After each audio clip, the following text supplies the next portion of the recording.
بسم اللہ الرحمن الرحیم۔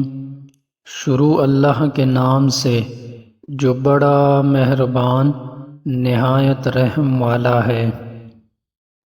تمام تعریفیں اللہ کی ہے جس نے اپنے بندے پر کتاب نازل کی اور اس میں کسی قسم کی کوئی خامی نہیں رکھی۔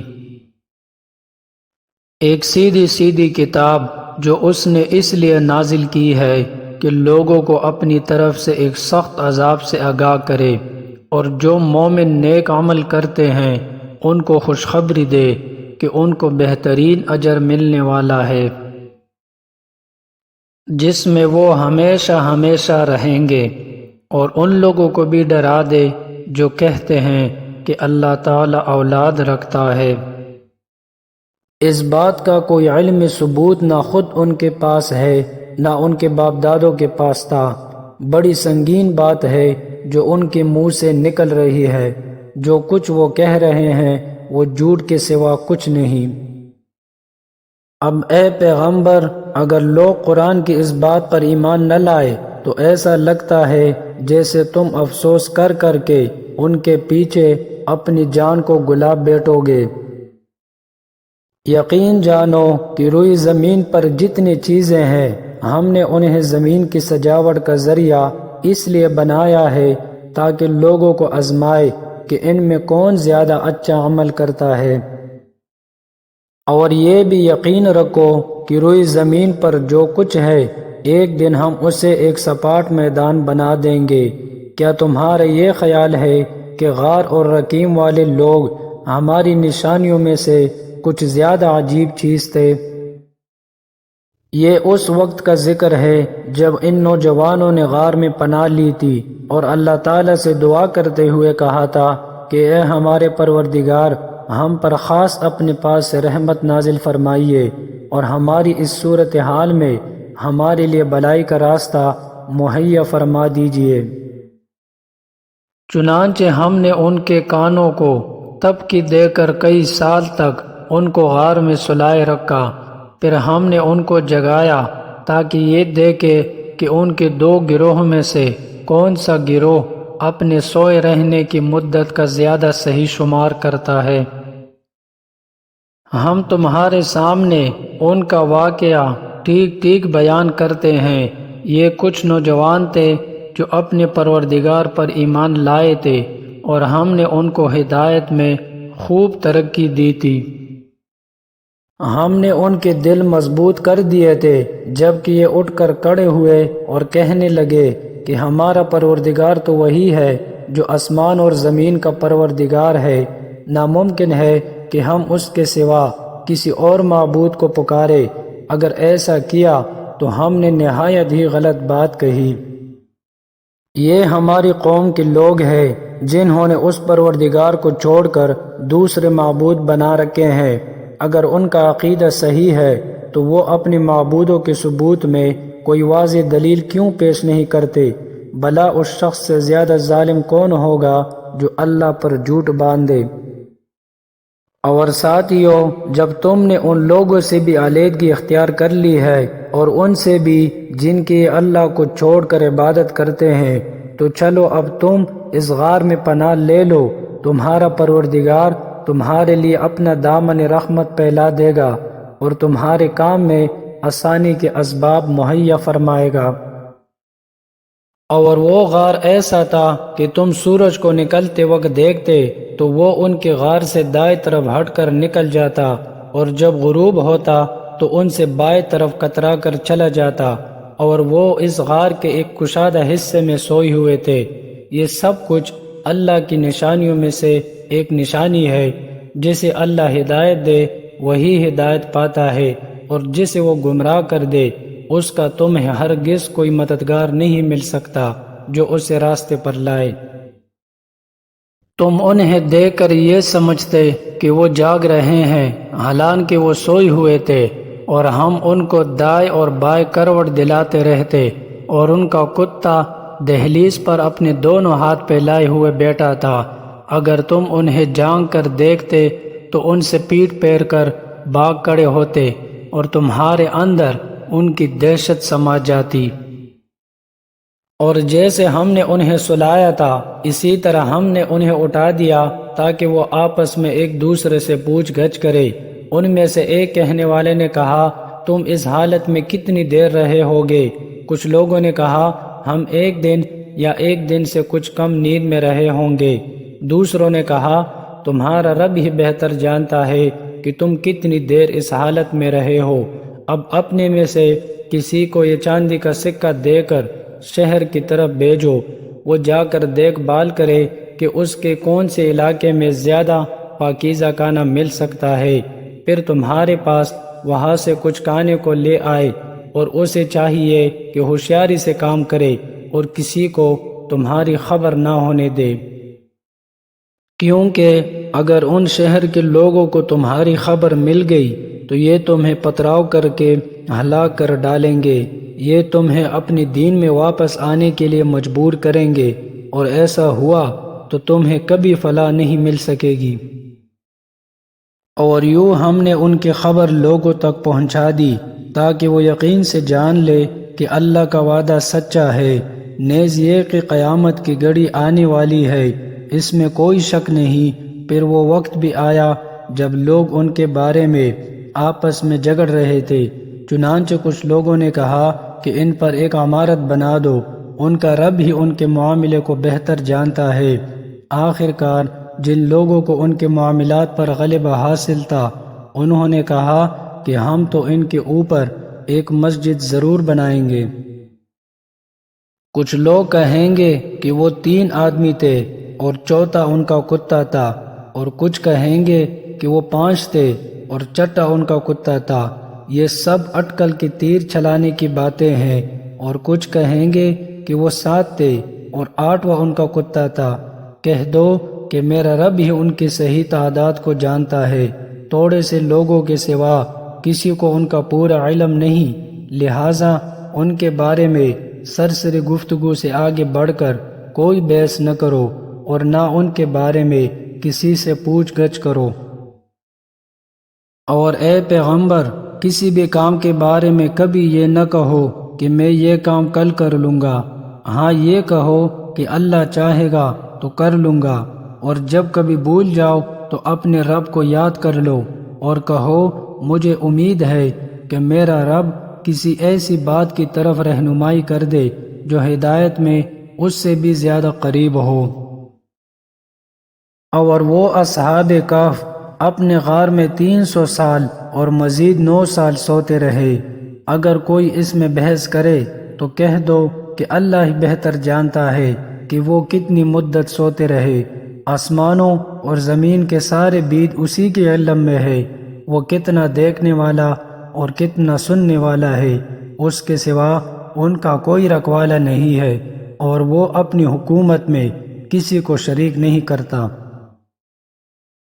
اور اے پیغمبر، تم پر تمہارے پروردگار کی طرف سے وحی کے ذریعے جو کتاب بھیجی گئی ہے اسے پڑھ کر سنا دو، کوئی نہیں ہے جو اس کی باتوں کو بدل سکے، اور اسے چھوڑ کر تمہیں ہرگز پناہ کی جگہ نہیں مل سکتی۔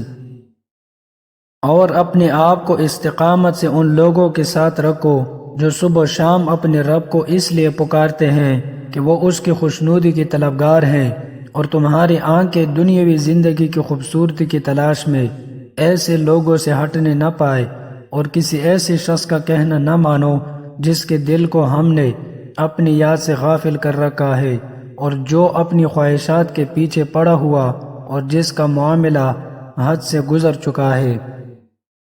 اور کہہ دو کہ حق تو تمہارے رب کی طرف سے آ چکا ہے، اب جو چاہے ایمان لے آئے اور جو چاہے کفر اختیار کر لے۔ ہم نے بے شک ایسے ظالموں کے لیے آگ تیار کر رکھی ہے جس کی قناتیں ان کو گھیرے میں لے لیں گی، اور اگر وہ فریاد کریں گے تو ان کی فریاد کا جواب ایسے پانی سے دیا جائے گا جو تیل کی تلچھٹ جیسا ہوگا اور چہروں کو بھون کر رکھ دے گا۔ کیسا بدترین پانی اور کیسی بری آرام گاہ!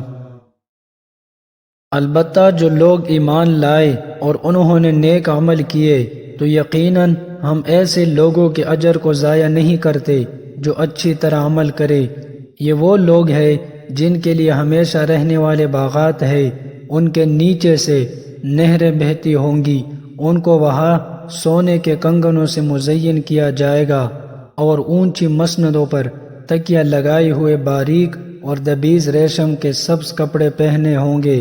کتنا بہترین اجر اور کیسی حسین آرام گاہ۔ اور اے پیغمبر، ان لوگوں کے سامنے ان دو آدمیوں کی مثال پیش کرو جن میں سے ایک کو ہم نے انگوروں کے 2 باغ دے رکھے تھے اور ان کو کھجور کے درختوں سے گھیرا ہوا تھا، اور ان دونوں باغوں کے درمیان کھیتی لگائی ہوئی تھی۔ دونوں باغ پورا پورا پھل دیتے تھے اور کوئی باغ پھل دینے میں کوئی کمی نہیں چھوڑتا تھا، اور ان دونوں کے درمیان ہم نے ایک نہر جاری کر دی تھی۔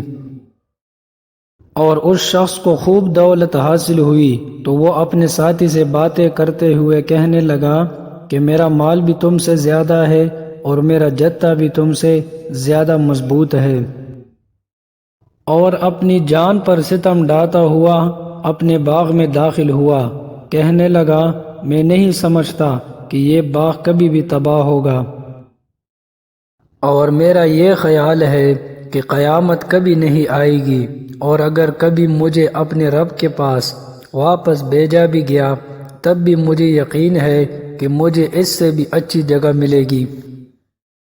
اس کے ساتھی نے اس سے باتیں کرتے ہوئے کہا، کیا تم اس ذات کے ساتھ کفر کا معاملہ کر رہے ہو جس نے تمہیں مٹی سے اور پھر نطفے سے پیدا کیا، پھر تمہیں ایک بھلا چنگا انسان بنا دیا؟ جہاں تک میرا تعلق ہے میں تو یہ عقیدہ رکھتا ہوں کہ اللہ میرا پروردگار ہے، اور میں اپنے پروردگار کے ساتھ کسی کو شریک نہیں مانتا۔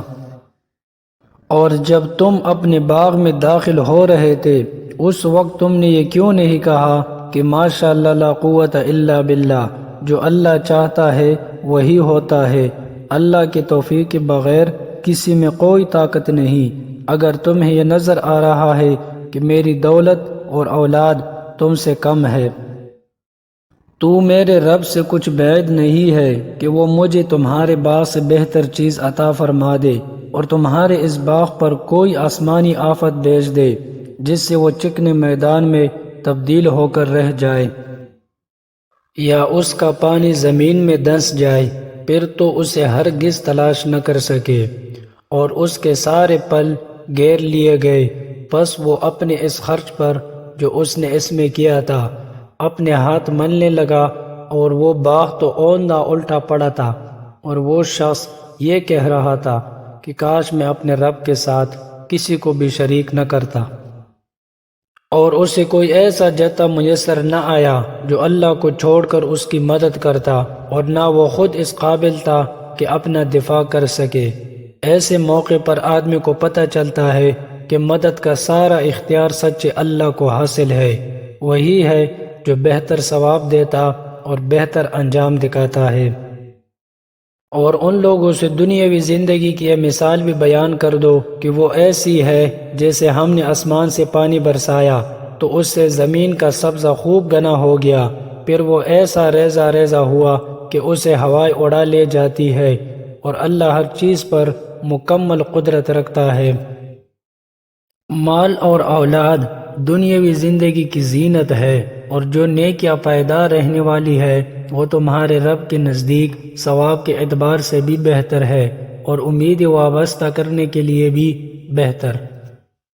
اور اس دن کا دھیان رکھو جس دن ہم پہاڑ کو چلائیں گے اور تم زمین کو دیکھو گے کہ وہ کھلی پڑی ہے، اور ہم ان سب کو گھیر کر اکٹھا کر دیں گے، اور ان سب میں سے کسی ایک کو بھی نہیں چھوڑیں گے، اور سب کو تمہارے رب کے سامنے صف باندھ کر پیش کیا جائے گا۔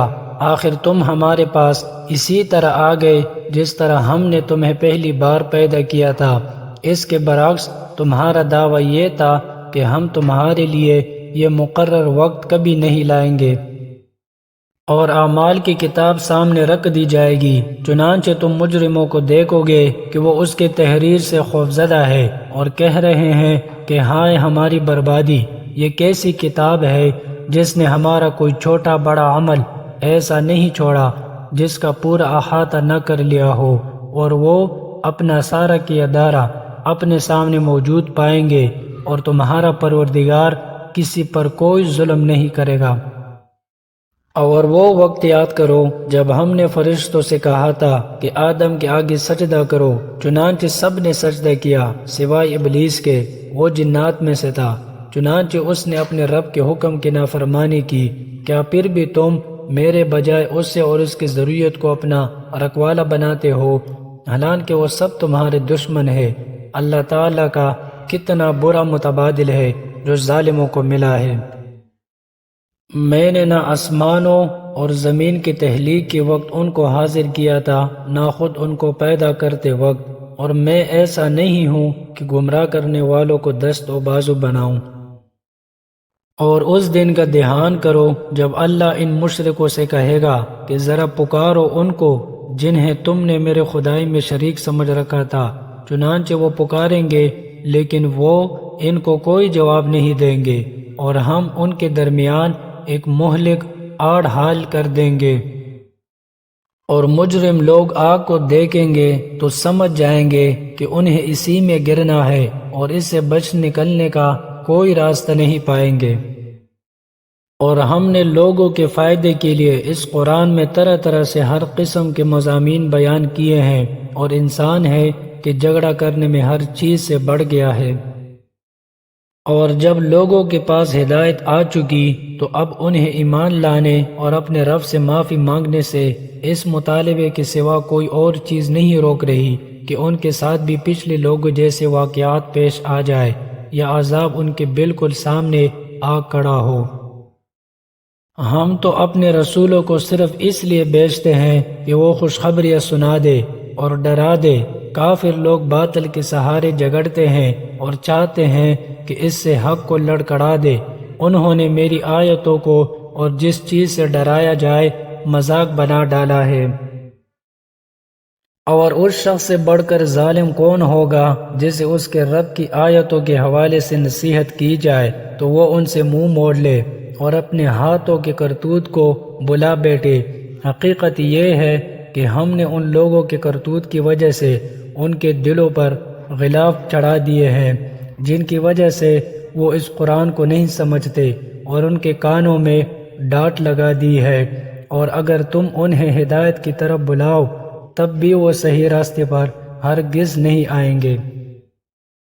اور تمہارا پروردگار بہت بخشنے والا بڑا رحمت والا ہے۔ جو کمائی انہوں نے کی ہے اگر وہ اس کی وجہ سے انہیں پکڑنے پر آتا تو ان کو جلد ہی عذاب دے دیتا، لیکن ان کے لیے ایک وقت مقرر ہے جس سے بچنے کے لیے انہیں کوئی پناہ گاہ نہیں ملے گی۔ یہ ساری بستیاں تمہارے سامنے ہے۔ جب انہوں نے ظلم کی روش اپنائی تو ہم نے ان کو ہلاک کر ڈالا، اور ان کی ہلاکت کے لیے بھی ہم نے ایک وقت مقرر کیا ہوا تھا۔ اور اس وقت کا ذکر سنو جب موسیٰ نے اپنے نوجوان شاگرد سے کہا تھا کہ میں اس وقت تک اپنا سفر جاری رکھوں گا جب تک 2 سمندروں کے سنگم پر نہ پہنچ جاؤں، ورنہ برسوں چلتا رہوں گا۔ چنانچہ جب وہ ان کے سنگم پر پہنچے تو دونوں اپنی مچھلی کو بھول گئے، اور اس نے سمندر میں ایک سرنگ کی طرح کا راستہ بنا لیا۔ پھر جب دونوں آگے نکل گئے تو موسیٰ نے اپنے نوجوان سے کہا کہ ہمارا ناشتہ لاؤ۔ سچی بات یہ ہے کہ ہمیں اس سفر میں بڑی تھکاوٹ لاحق ہو گئی ہے۔ اس نے کہا بلا بتا، عجیب قصہ ہو گیا۔ جب ہم اس چٹان پر ٹہرے تھے تو میں مچھلی کا آپ سے ذکر کرنا بھول گیا، اور شیطان کے سوا کوئی نہیں ہے جس نے مجھ سے اس کا تذکرہ کرنا بلایا ہو، اور اس مچھلی نے تو بڑے عجیب طریقے پر دریا میں اپنی راہ لے لی تھی۔ موسیٰ نے کہا اسی بات کی تو ہمیں تلاش تھی۔ چنانچہ دونوں اپنے قدموں کے نشان دیکھتے ہوئے واپس لوٹے۔ تب انہیں ہمارے بندوں میں سے ایک بندہ ملا جس کو ہم نے اپنی خصوصی رحمت سے نوازا تھا اور خاص اپنی طرف سے ایک علم سکھایا تھا۔ موسیٰ نے ان سے کہا کیا میں آپ کے ساتھ اس غرض سے رہ سکتا ہوں کہ آپ کو بلائی کا جو علم عطا ہوا ہے اس کا کچھ حصہ مجھے بھی سکھا دے؟ انہوں نے کہا مجھے یقین ہے کہ آپ میرے ساتھ رہنے پر صبر نہیں کر سکیں گے، اور جن باتوں کی آپ کو پوری واقفیت نہیں ہے ان پر آپ صبر کر بھی کیسے سکتے ہیں؟ موسیٰ نے کہا انشاءاللہ آپ مجھے صابر پائیں گے اور میں آپ کے کسی حکم کی خلاف ورزی نہیں کروں گا۔ انہوں نے کہا اچھا، اگر آپ میرے ساتھ چلتے ہیں تو جب تک میں خود ہی آپ سے کسی بات کا تذکرہ شروع نہ کروں آپ مجھ سے کسی بھی چیز کے بارے میں سوال نہ کریں۔ چنانچہ دونوں روانہ ہو گئے، یہاں تک کہ جب دونوں ایک کشتی میں سوار ہوئے تو ان صاحب نے کشتی میں چھید کر دیا۔ موسیٰ بولے ارے کیا آپ نے اس میں چھید کر دیا تاکہ سارے کشتی والوں کو ڈبو ڈالے؟ یہ تو آپ نے بڑا خوفناک کام کیا۔ انہوں نے کہا کیا میں نے کہا نہیں تھا کہ آپ میرے ساتھ رہ کر صبر نہیں کر سکیں گے؟ موسیٰ نے کہا مجھ سے جو بھول ہو گئی اس پر میری گرفت نہ کیجیے اور میرے کام کو زیادہ مشکل نہ بنائیں۔ وہ دونوں پھر روانہ ہو گئے، یہاں تک کہ ان کی ملاقات ایک لڑکے سے ہوئی تو ان صاحب نے اسے قتل کر ڈالا۔ موسیٰ بول اٹھے ارے کیا آپ نے ایک پاکیزہ جان کو ہلاک کر دیا جبکہ اس نے کسی کی جان نہیں لی تھی جس کا بدلہ اس سے لیا جائے؟ یہ تو آپ نے بہت ہی برا کام کیا۔ انہوں نے کہا کیا میں نے آپ سے نہیں کہا تھا کہ آپ میرے ساتھ رہنے پر صبر نہیں کر سکیں گے؟ موسیٰ بولے اگر اب میں آپ سے کوئی بات پوچھوں تو آپ مجھے اپنے ساتھ نہ رکھے، یقیناً آپ میری طرف سے عذر کے حد کو پہنچ گئے ہیں۔ چنانچہ وہ دونوں پھر روانہ ہو گئے، یہاں تک کہ جب ایک بستی والوں کے پاس پہنچے تو اس کے باشندوں سے کھانا مانگا تو ان لوگوں نے ان کے مہمانی کرنے سے انکار کر دیا۔ پھر انہیں وہاں ایک دیوار ملی جو گرا ہی چاہتی تھی، ان صاحب نے اسے کھڑا کر دیا۔ موسیٰ نے کہا اگر آپ چاہتے تو اس کام پر کچھ اجرت لے لیتے۔ انہوں نے کہا لیجئے، میرے اور آپ کے درمیان جدائی کا وقت آ گیا، اب میں آپ کو ان باتوں کا مقصد بتا دیتا ہوں جن پر آپ سے صبر نہیں ہو سکا۔ جہاں تک کشتی کا تعلق ہے وہ کچھ غریب آدمیوں کی تھی جو دریا میں مزدوری کرتے تھے۔ میں نے چاہا کہ اس میں کوئی عیب پیدا کر دوں کیونکہ ان کے آگے ایک بادشاہ تھا جو ہر اچھی کشتی کو زبردستی چھین کر رکھ لیا کرتا تھا، اور لڑکے کا معاملہ یہ تھا کہ اس کے ماں باپ مومن تھے اور ہمیں اس بات کا اندیشہ تھا کہ یہ لڑکا ان دونوں کو سرکشی اور کفر میں نہ پھنسا دے۔ چنانچہ ہم نے یہ چاہا کہ ان کا پروردگار انہیں اس لڑکے کے بدلے ایسی اولاد دے جو پاکیزگی میں بھی اس سے بہتر ہو اور حسن سلوک میں بھی اس سے بڑی ہوئی ہو۔ رہی یہ دیوار تو وہ اس شہر میں رہنے والے دو یتیم لڑکوں کی تھی اور اس کے نیچے ان کا ایک خزانہ گڑا ہوا تھا، اور ان دونوں کا باپ ایک نیک آدمی تھا، اس لیے آپ کے پروردگار نے یہ چاہا کہ یہ دونوں لڑکے اپنے جوانی کی عمر کو پہنچے اور اپنا خزانہ نکال لے۔ یہ سب کچھ آپ کے پروردگار کی رحمت کی بنا پر ہوا ہے اور ان میں کوئی کام اپنی رائے سے نہیں کیا۔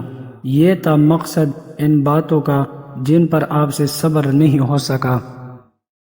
اور یہ لوگ تم سے ذوالقرنین کے بارے میں پوچھتے ہیں، کہہ دو کہ میں ان کا کچھ حال تمہیں پڑھ کر سناتا ہوں۔ واقعہ یہ ہے کہ ہم نے ان کو زمین میں اقتدار بخشا تھا اور انہیں ہر کام کے وسائل عطا کیے تھے، جس کے نتیجے میں وہ ایک راستے کے پیچھے چل پڑے، یہاں تک کہ جب وہ سورج کے ڈوبنے کی جگہ پہنچے تو انہیں دکھائی دیا کہ وہ ایک دلدل جیسے سیاہ چشمے میں ڈوب رہا ہے، اور وہاں انہیں ایک قوم ملی۔ ہم نے ان سے کہا اے ذوالقرنین، تمہارے پاس دو راستے ہیں، یا تو ان لوگوں کو سزا دو یا پھر ان کے معاملے میں اچھا رویہ اختیار کرو۔ انہوں نے کہا ان میں سے جو کوئی ظلم کا راستہ اختیار کرے گا اسے تو ہم سزا دیں گے، پر اسے اپنے رب کے پاس پہنچا دیا جائے گا اور وہ اسے سخت عذاب دے گا۔ البتہ جو کوئی ایمان لائے گا اور نیک عمل کرے گا تو وہ بدلے کے طور پر اچھے انجام کا مستحق ہوگا، اور ہم بھی اس کو اپنا حکم دیتے وقت آسانی کی بات کہیں گے۔ اس کے بعد وہ ایک اور راستے کے پیچھے چل پڑے، یہاں تک کہ جب وہ سورج کے طلوع ہونے کی جگہ پہنچے تو انہوں نے دیکھا کہ وہ ایک ایسی قوم پر طلوع ہو رہا ہے جیسے ہم نے اس کی دھوپ سے بچنے کے لیے کوئی اوٹ مہیا نہیں کی تھی۔ واقعہ اسی طرح ہوا، اور ذوالقرنین کے پاس جو کچھ ساز و سامان تھا ہمیں اس کی پوری خبر تھی۔ اس کے بعد وہ ایک اور راستے کے پیچھے چل پڑے، یہاں تک کہ جب وہ دو پہاڑوں کے درمیان پہنچے تو انہیں ان پہاڑوں سے پہلے کچھ لوگ ملے جن کے بارے میں ایسا لگتا تھا کہ وہ کوئی بات نہیں سمجھتے۔ انہوں نے کہا، اے ذوالقرنین، یاجوج اور ماجوج اس زمین میں فساد پھیلانے والے لوگ ہیں، تو کیا ہم آپ کو کچھ مال کی پیشکش کر سکتے ہیں جس کے بدلے آپ ہمارے اور ان کے درمیان کوئی دیوار بنا دے؟ ذوالقرنین نے کہا، اللہ نے مجھے جو اقتدار عطا فرمایا ہے وہی میرے لیے بہتر ہے، لہٰذا تم لوگ ہاتھ پاؤں کی طاقت سے میری مدد کرو تو میں تمہارے اور ان کے درمیان ایک مضبوط دیوار بنا دوں گا۔ مجھے لوہے کی چادریں لا دو۔ یہاں تک کہ جب انہوں نے درمیانی خلا کو پاٹ کر دونوں پہاڑی سروں کو ایک دوسرے سے ملا دیا تو کہا کہ اب آگ دہکاؤ۔ یہاں تک کہ جب اس دیوار کو لال انگارہ کر دیا تو کہا کہ پگھلا ہوا تانبا لاؤ، اب میں اس پر انڈیلوں گا۔ چنانچہ وہ دیوار ایسی بن گئی کہ یاجوج ماجوج نہ اس پر چڑھنے کی طاقت رکھتے تھے اور نہ اس میں کوئی سوراخ بنا سکتے تھے۔ ذوالقرنین نے کہا، یہ میرے رب کی رحمت ہے کہ اس نے ایسی دیوار بنانے کی توفیق دی، پھر میرے رب نے جس وقت کا وعدہ کیا ہے جب وہ وقت آئے گا تو وہ اس دیوار کو ڈھا کر زمین کے برابر کر دے گا، اور میرے رب کا وعدہ بالکل سچا ہے۔ اور اس دن ہم ان کی یہ حالت کر دیں گے کہ وہ موجوں کی طرح ایک دوسرے سے ٹکرا رہے ہوں گے، اور سور پھونکا جائے گا تو ہم سب کو ایک ساتھ جمع کر لیں گے۔ اور اس دن ہم دوزخ کو ان کافروں کے سامنے کلی آنکھ کو لے آئیں گے جن کی آنکھوں پر دنیا میں میری نصیحت کی طرف سے پردہ پڑا ہوا تھا اور جو سننے کی صلاحیت نہیں رکھتے تھے۔ جن لوگوں نے کفر اپنا لیا ہے کیا وہ پھر بھی یہ سمجھتے ہیں کہ مجھے چھوڑ کر میرے ہی بندوں کو اپنا رکھوالا بنا لیں گے؟ یقین رکھو کہ ہم نے ایسے کافروں کی مہمانی کے لیے دوزخ تیار کر رکھی ہے۔ کہہ دو کہ کیا ہم تمہیں بتائیں کہ کون لوگ ہیں جو اپنے اعمال میں سب سے زیادہ ناکام ہے؟ یہ وہ لوگ ہیں کہ دنیاوی زندگی میں ان کی ساری دوڑ و دھوپ سیدھے راستے سے بھٹکی رہی اور وہ سمجھتے رہے کہ وہ بہت اچھا کام کر رہے ہیں۔ یہ وہی لوگ ہیں جنہوں نے اپنے مالک کی آیتوں کا اور اس کے سامنے پیش ہونے کا انکار کیا، اس لیے ان کا سارا کیا دھرا غارت ہو گیا۔ چنانچہ قیامت کے دن ہم ان کا کوئی وزن شمار نہیں کریں گے۔ یہ ہے جہنم کی شکل میں ان کی سزا، کیونکہ انہوں نے کفر کی روشن اختیار کی تھی اور میری آیتوں اور میرے پیغمبروں کا مذاق بنایا تھا۔ دوسری طرف جو لوگ ایمان لائے ہیں اور جنہوں نے نیک عمل کیے ہیں ان کی مہمانی کے لیے بے شک فردوس کے باغ ہوں گے جن میں وہ ہمیشہ رہیں گے، اور وہ وہاں سے کہیں اور جانا نہیں چاہیں گے۔ اے پیغمبر، لوگوں سے کہہ دو کہ اگر میرے رب کی باتیں لکھنے کے لیے سمندر روشنائی بن جائے تو میرے رب کی باتیں ختم نہیں ہوں گی کہ اس سے پہلے سمندر ختم ہو چکا ہوگا، چاہے اس سمندر کی کمی پوری کرنے کے لیے ہم ویسا ہی ایک اور سمندر کیوں نہ لے آئے۔ کہہ دو کہ میں تو تم ہی جیسا ایک انسان ہوں، البتہ مجھ پر یہ وحی آتی ہے کہ تم سب کا خدا بس ایک خدا ہے، لہٰذا جس کسی کو اپنے مالک سے جا ملنے کی امید ہو اسے چاہیے کہ وہ نیک عمل کرے اور اپنے مالک کی عبادت میں کسی اور کو شریک نہ ٹھہرائے۔